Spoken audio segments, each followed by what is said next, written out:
Hi, hello mga kalasa. Welcome sa Lasang Pilipina. Ngayong araw mga kalasa ay magluluto tayo ng kinunot na manok.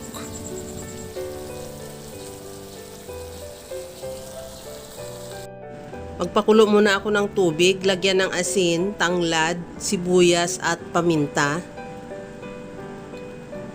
Pagkakulo niya, ilagay na natin yung chicken hanggang sa maluto at palamigin. At saka natin siya himayin. Habang ginagawa natin yan mga kalasa, kung bago ka pa lang sa aking channel, welcome at huwag kalimutan mag-subscribe at i-click ang bell button para sa mga notification. At kung dati ka pa, welcome back at i-follow mo na rin ako sa aking Facebook page Lasang Pilipina. Okay na yung chicken natin, tanggalin na natin yan sa kaldero at palamigin muna, saka natin siya himayin.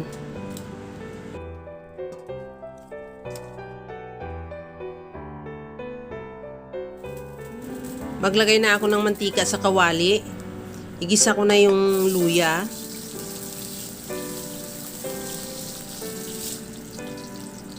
At ilagay ko na rin yung bawang. Ihalo lang hanggang sa maglabas ng aroma.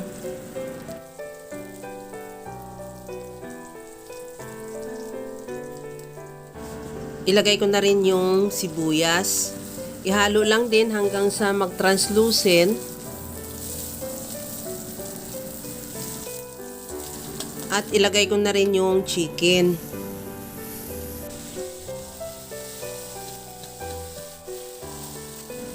Ihalo lang din hanggang sa magisa lang ng mabuti yung chicken.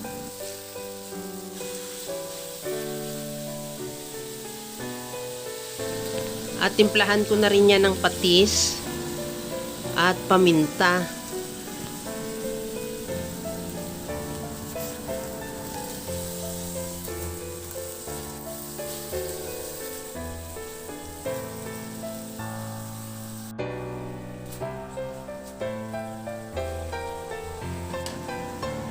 Maglagay din ako ng tanglad para lalong mawala yung langsa ng manok.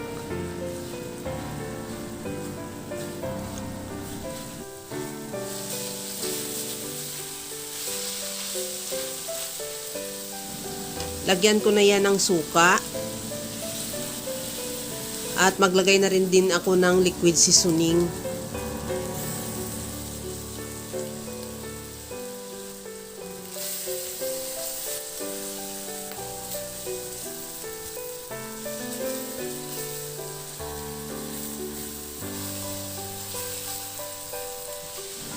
Maglagay din ako ng 1 cup na chicken broth, yung pinakuluan natin kanina sa manok, para hindi lang masyadong dry at the same time matanggal din yung toast na nakadikit sa kawali.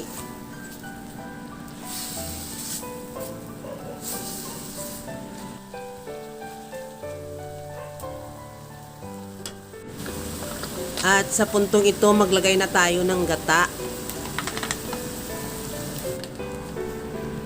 Ihalo lang hanggang sa magkulo lang din yung gata or hanggang sa mag-reduce. Maglagay na rin ako ng siling green at ganun din siling labuyo, pero hindi ko siya kinat para hindi naman masyadong maanghang.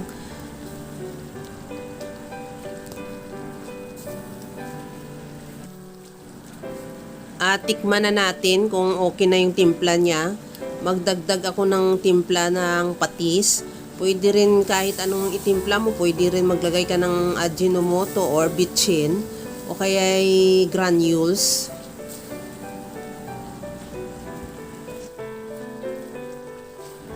Ituloy lang muna natin yung paghalo hanggang sa mag-reduce lang yung gata. Okay na yan, ilagay na natin yung malunggay. Ihalo lang din hanggang sa maluto yung malunggay at ready to serve na yan yung ating masarap na kinunot na manok. Kaya mga kalasa, kung nagustuhan mo yung ating video, please like na lang at pakishare na rin sa inyong mga friends. At kung bago ka pa lang sa aking channel, subscribe na at i-click mo na rin ang bell button para sa mga notification. Okay na tong ating kinunot na chicken at ready to serve na napakadali niya lang gawin at simpleng-simple lang. Alam ko kayang-kaya mo rin tong gawin dahil kagaya lang lagi sa sinasabi ko na wala namang hindi marunong magluto basta sa simpleng paraan lang. Hanggang sa muli mga kalasa, thank you for watching. Bye-bye!